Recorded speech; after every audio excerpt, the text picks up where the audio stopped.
Devo dizer que, relativamente a José Sócrates, ainda antes de ele ser primeiro-ministro, houve vários momentos em que me deixaram no mínimo desconfortável, no mínimo. Portanto, a primeira impressão, sabes como são importantes as primeiras impressões, Uhum. não foi positiva, para não dizer que não foi negativa. Eu vou explicar. Até sei o dia exato em que aconteceu. Eu não era um jurista político, não fazia política, portanto, José Sócrates era uma figura que eu não conhecia. E um dia estou a fazer a cobertura, a acompanhar a presidência aberta de Mário Soares sobre ambiente. Foi uma presidência aberta que andou pelo país todo, 1995. Chegamos ao distrito de Castelo Branco. O Mário Soares vai ver portanto, umas aves de rapina que existiam na zona do Tejo Internacional, Uhum. naquelas arribas, no Parque Natural. Nós acompanhamos, mas não vamos até ao sítio, ficamos assim um bocadinho longe, e aparecem os dois deputados do Partido Socialista. Um era mais do que deputado, era o líder, António Guterres, que era também de Castelo Branco, Uhum. e José Sócrates. E eu achei uma coisa ali um bocado bizarra, que era, ele andou todo o dia a acompanhar aquele cruzamento daqueles socialistas com Mário Soares. Teve outras coisas engraçadas, mas ficam para outras ocasiões. Mas eu achei que ele andava com um ar enjoado, assim, que estava a fazer um frete. E essa presidência aberta do Mário Soares sobre o ambiente até tinha aspectos interessantes. Ele andou sempre acompanhado pela Ministra do Ambiente na altura, Teresa Patrícia Gouveia, e que ele todos os dias tinha coisas interessantes. E ele andava ali com ar enjoado, literalmente enjoado. E eu, como sabes, o meu pai era da área do ambiente, trabalhava na área do ambiente, trabalhou toda a vida na área do ambiente, era próximo do Partido Socialista. Eu até perguntei: pai, sabe quem é este José Sócrates que apareceu lá? Isso é um rapaz, enfim, o meu pai era bastante mais velho, não é? Isso é um rapaz que agora apareceu no Partido Socialista. Ele fazia parte do gabinete de estudos na área do ambiente, o meu pai. Que apareceu lá, como não tinha nenhum lugar vago no Parlamento para se ocupar, foi-se ocupar do ambiente. Mas então ele não tinha assim nenhuma vontade, nenhum gosto especial. Não, eu sei disso porque ele pediu para ter umas aulas. Pronto, e o meu pai deu umas aulas. Ora bem, e houve aqui várias coisas que me fizeram um clique. Primeiro ponto, estamos num tempo em que a atenção aos temas do ambiente habitualmente não era como hoje, uma coisa da moda.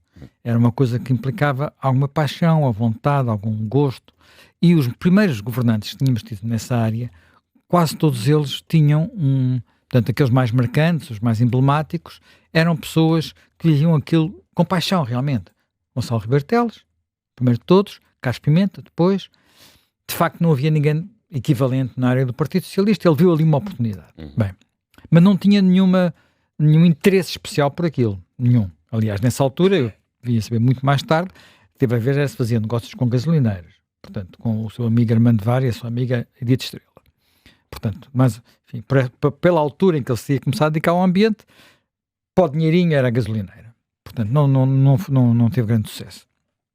Bem, essa foi a primeira impressão, que fiquei assim: mas que coisa, não é?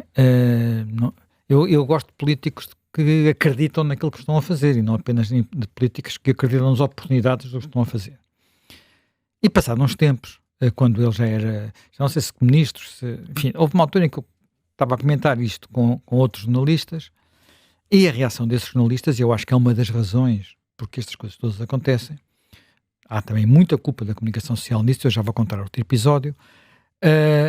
Desses jornalistas foi: mas qual é o mal disso? Ele é uma pessoa que tem sentido de oportunidade. Portanto, em vez de verem aquilo que para mim era fazer política com alma, era fazer política com oportunidade. E o espírito que já existia em muitos profissionais era: que grande, portanto, que bom político que sabe ver as oportunidades. Bem, isto passou e tal, depois a seguir ele chega a secretário de Estado, ministro do Ambiente e tal. Há muitas guerras e eu tenho alguns dos primeiros problemas. Eu, na altura, pois já sou diretor do Público, tem alguns problemas, aquilo começa a haver choques entre ele e uma parte dos jornalistas. Enfim, há um que se tornou uma espécie de, digamos, sombra de José Sócrates várias vezes, que é o José António de Cereja, a quem eu rendo homenagem, que foi, se não o primeiro dos primeiros, a pesquisar e a descobrir casos que o envolviam. E eu sou logo envolvido numa situação em que ele há processos de pasta parto, ele contra os jornalistas do Público e os jornalistas do Público contra ele. Eu até tenho que ir algumas vezes a tribunal. Não foi uma experiência muito agradável, devo dizer. Mas aquilo que eu achei mais significativo foi uma vez que nós fazíamos na altura no Público uma edição uma vez por ano, quando havia o Salão da Ilustração de Lisboa, só com caricaturas e desenhos. E calhou que num ano o tema de abertura do jornal era a famosa coincineração. E os cartunistas, sabes como é que são? São cartunistas, não é? Os cartunistas são cartunistas. Bem, foi cá um cabo dos trabalhos e daí resultou a única vez que eu almocei com José Sócrates, em que ele passou o tempo todo a achar que aquele cartoon era uma conspiração da direção do Público contra ele. Enfim, quem acabou de assistir há pouco, acabamos de assistir ao seu confronto, que agora já as coisas estão diferentes, mas há aquele circo que ele fez, aquele espetáculo que ele deu à entrada para o tribunal, e à forma como passou o tempo todo a insultar e a desafiar e a desmentir e a saltar em cima dos jornalistas, percebe que isso manteve-se sempre igual. Bem, eu depois tenho um outro momento difícil, também por uma questão desse género, que é um longo telefonema, durou para aí 1 hora e tal, por causa de um inquérito daqueles, quando ele era candidato à liderança do Partido Socialista, que ele não queria responder. Consegui na altura convencê-lo a responder, vá lá, e depois as coisas, passados uns tempos, degradam-se muito rapidamente quando ele chega a primeiro-ministro. E aí há um primeiro momento em que as luzes se acendem todas, na minha perspectiva. E esse primeiro momento, e eu felizmente escrevi-o logo nessa altura, portanto não guardei no tinteiro, foi quando ele demite o Ministro das Finanças, o primeiro-ministro das Finanças que ele teve, Campos e Cunha, por causa da nomeação de um novo presidente para a Caixa Geral de Depósitos. Estamos a falar da altura em que ele quer impor a Campos, ele faz a cama a Campos e Cunha, portanto arranja maneira de lhe dar cabo da vida e depois de o empurrar para fora do governo, porque Campos e Cunha se estava a opor à vontade que ele tinha de controlar a administração da Caixa Geral de Depósitos, que é absolutamente instrumental para tudo o que vem passar a seguir.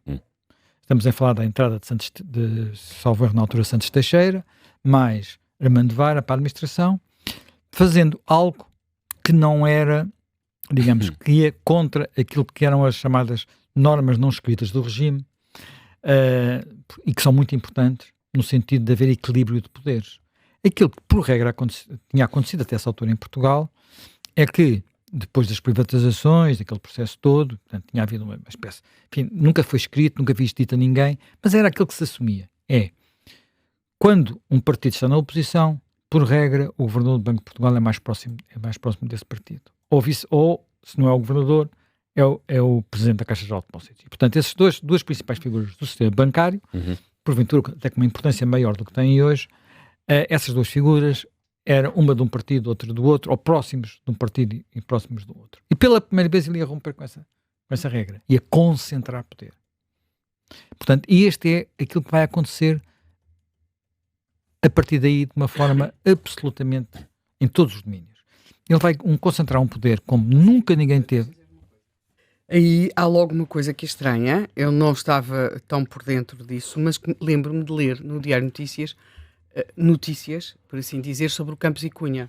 Eu estava interessada, estava a seguir aquilo, e há umas notícias que também me fazem acender uma luzinha cá dentro. São notícias aparentemente muito simples e que davam conta do cansaço de Campos e Cunha. Campos e Cunha estava cansado. Campos e Cunha estava muito cansado. E até vi uma coisa bizarra com 2 pacotes de açúcar ou 1 pacote de açúcar de café. Era uma notícia que notícias não faziam sentido. Eram notícias Aparentemente absolutamente colocadas. Claro. Ele, desde o primeiro momento que ele passa a controlar de forma, primeiro a centralizar no gabinete do primeiro-ministro e depois a controlar a comunicação toda do governo. Portanto, aconteceu-me aconteceu ao jornal em que eu estava, haver uma entrevista com o ministro Correia de Campos, que era para ter sido a primeira que ele dava, quando o gabinete do primeiro-ministro soube que ele tinha dado isso ao público, e o público não era um jornal que ele controlasse, obrigou Correia de Campos a dar outra entrevista que saísse mais cedo noutro jornal mais amigo, o que me levou a ter que dizer a Correia de Campos, peço desculpa, mas esta era para ser a primeira entrevista, deixou de ser, não vamos aqui publicar a seguir uma coisa em que o senhor diz o mesmo, não vou publicar a entrevista. Portanto, isto foi logo da abertura, mas isso é uma coisa interna, digamos, de bastidores. Publicamente é isso, e eu sei mais, sei como é que ele atirou para fora do governo, criando normas que ainda hoje estão em vigor, com muitas complicações, o Campos e Cunha. O Campos e Cunha, na altura, tinha um pai a morrer de cancro e ao qual estava a pagar tratamentos caríssimos, porque isto do cancro, como se sabe, muitas vezes, pronto, as pessoas fazem quando podemos, fazemos o que podemos pelos nossos. E naquele caso concreto, enfim, não sei agora dar os detalhes, sei que ele estava a gastar milhares de euros por mês para pagar os tratamentos do pai. Coisa que ele podia fazer porque ele tinha sido vice-governador do Banco de Portugal e já beneficiava da reforma do Banco de Portugal. Não sei se essa regra é boa ou se é má, mas era a regra que existia. E isso permitiu-lhe, entre outras coisas, aceitar ser ministro, porque ser ministro não é o ordenado ministro que lhe permitia pagar os tratamentos do pai. E ele tinha dado conta disso ao primeiro-ministro. E ele tinha comunicado isto a José Sócrates. E José Sócrates muda a regra com com uma coisa populista, que é, os políticos não podem acumular muito dinheiro, portanto, uma coisa populista, Ventura não diria melhor, e com isso empurra na prática Campos e Cunha para fora do governo. A outra d'água foi a Caixa Geral de Depósitos, claramente, e a nomeação para a Caixa Geral de Depósitos. E que é muito sintomática, porque depois a Caixa Geral de Depósitos é determinante em várias operações de concentração absoluta de poder. Designadamente, por exemplo, a operação que levou ao assalto ao BCP. Enfim, o BCP é uma história muito complicada em que eu não vou entrar, mas que é literalmente um assalto ao BCP com episódios absolutamente bizarros, mas que resulta em colocar no BCP a administração que ele tinha colocado na Caixa. Na Caixa, a Caixa é instrumental em alguns dos negócios que vão ser feitos e que estão agora na Operação Marquês, e o BCP é, pelo menos na primeira fase, instrumental no seu esforço para calar um dos jornais que era crítico dele, que era o Sol. Portanto, o Sol dependia de alguma forma, não sei agora os detalhes, já não me recordo todos os detalhes, mas dependia um bocado O Luís Rosa tem boa memória. O acionista era o BCP. O acionista era o BCP e ele corta as vasas, tenta cortar as vasas, e o Sol muito rapidamente podia fechar de um dia para o outro ou arranjar outro acionista. Portanto, há aqui um esforço de concentração de poder na área da banca e na área da comunicação social, e também um esforço brutal de pressão sobre as grandes empresas. E sempre, mas ao nível do quase terror. Eu, na altura, trabalhava num grupo, portanto, que era, enfim, o público estava na Sonacom, a Sonacom estava na Sonai. Durante aquele período, a Sonacom lançou uma OPA sobre a PT, uma famosa OPA sobre a PT. O tipo de pressão que foi feito, que eu algumas das coisas fui protegido pelos acionistas, mas vinha saber algumas delas mais tarde. O tipo de pressão que foi feito sobre os acionistas para alterar a linha crítica, que assumidamente a minha era crítica do primeiro-ministro, foi brutal, ao nível de chantagens, e o mesmo se passou noutros órgãos de informação. Nós estamos num tempo em que há fenómenos extraordinários e que mais uma vez revelam como é que isto estava e até que ponto ele conseguia influenciar essas coisas. Um dos primeiros casos que começou a fazer ruir a sua imagem de quase de santo Salvador foi a história da licenciatura. A licenciatura na Universidade Independente. Ora bem, quando essa notícia, enfim, muitas pressões sobre o jornalista, sobre mim, para que ela não fosse publicada, ela é publicada. Quando é publicada, acontece uma coisa extraordinária. Ninguém a reproduz noutros órgãos de informação. Ninguém a reproduz. Zero. Há umas pequenas notícias na manhã do dia seguinte. Portanto, enfim, o ritmo noticiário era ligeiramente diferente do 2. Ligeiramente não, muito diferente do 2. Portanto, mas o jornal saía, as rádios pegavam daquilo, as televisões pegavam a seguir, e os jornais do dia seguinte pegavam, e os online que não tinham o dinamismo que têm hoje também acabavam por falar. Silêncio absoluto. Ou melhor, quase silêncio absoluto. Tinha havido, muito cedo, umas notícias na Rádio Renascença, que depois desapareceram. Epá, nós... Eu costumo também, às vezes, tinha na altura um critério que é tentar avaliar o valor de uma investigação pelo impacto que ela tinha. Fiquei, pronto, as pessoas não vão ligar a isto e tal, mas vamos continuar. Essencialmente, uma semana depois, sai uma notícia no Expresso a contar o que se tinha passado. Porque alguém no Expresso, o diretor da altura, Henrique Monteiro, é preciso também dizer, Henrique Monteiro, contra a opinião de um dos seus subdiretores, que achou muito bem que não se noticiasse nada, chamado Nicolau Santos, atual presidente da RTP. As pessoas têm passado, não é? Portanto, Henrique Monteiro pediu para ser feita uma investigação. O que é que se tinha passado? Porque ele achava que aquilo tinha interesse. E como é que uma coisa com interesse é silenciada? E descobriu que naquela manhã uma bateria de assessores telefonou para tudo quanto era, e ainda antes da notícia ter saído no público, já estavam a ligar para os jornalistas todos importantes. Naquela manhã, na manhã que nós pegamos a primeira notícia. O público, a dizer que aquilo não tinha interesse nenhum, que aquilo era uma perseguição, que aquilo era por causa da OPA da SONAI, que a gente estava a fazer os fretes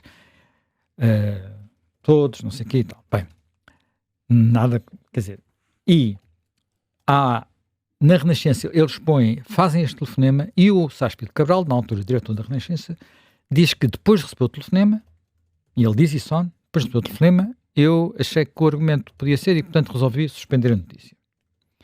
Mas há jornalistas, não vou agora dizer o nome deles, mas vão ver a notícia do Expresso, não sei se está online por causa daquele problema que houve no Expresso. Houve jornalistas que disseram, sim, de facto, nós éramos jornalistas parlamentares, vimos-lo crescer no Parlamento, tínhamos uma reunião, tratávamos por tu, e portanto repare, eu já tinha tido um sinal antes de dizer o político esperto, agora o político se trata por tu, e tudo isto era o ambiente que se vivia. Sim, e nota que o Balbino Caldeira já estava a publicar no Porta da Loja, não é? Ou do Portugal Profundo, não é? Sim, já estava a publicar coisas antes. Há muito tempo. Há mais coisas antes, a história até começa antes. E com informação credível, e os jornais pegavam em coisas que na altura os blocos publicavam com muito menos fundamento. Aquilo que o Balbino Caldeira tinha ali publicado tinha informação, não era um achismo, portanto, não é? Tudo isto mostra a capacidade de controle que ele tinha. Porque ao mesmo tempo tinha havido uma compra absolutamente bizarra que acabou mal depois do grupo do Diário Notícias, TSF, não Notícias. Houve mais tarde a tentativa de calar, através também de uma compra por via de uma empresa pública da TVI, quando apareceu o jornal da Manela Moura Guedes. Já falei do caso do Sol, as pessoas... há uma coisa extraordinária, a RTP, apesar da primeira notícia do Público, apesar da notícia seguinte do Expresso, continuou a ignorar o assunto. Continuou a ignorar o assunto da licenciatura. Era, aliás, surreal, porque havia uma pessoa que falava disso na RTP.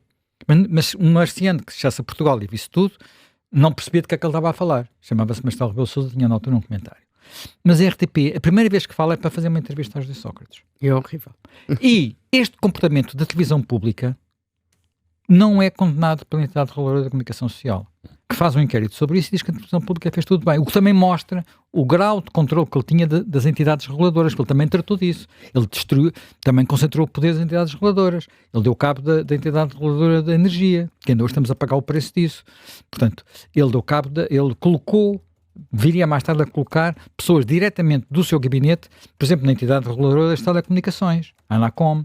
Portanto, enfim, podia continuar com isto, o princípio era sempre este, concentração de poder, e isto tudo ia passando durante muito tempo, porque primeiro ele beneficiou do facto de ter concorrido pela primeira vez a uma eleição num quadro em que não havia, era contra um governo que tinha sido desastrado, não estou a dizer que tinha sido desastroso, mas tinha sido desastrado, o de Pedro Santana Lopes, e depois a seguir, pronto, e depois a seguir foi seguindo por aí, com muita gente do empresariado a bater palmas.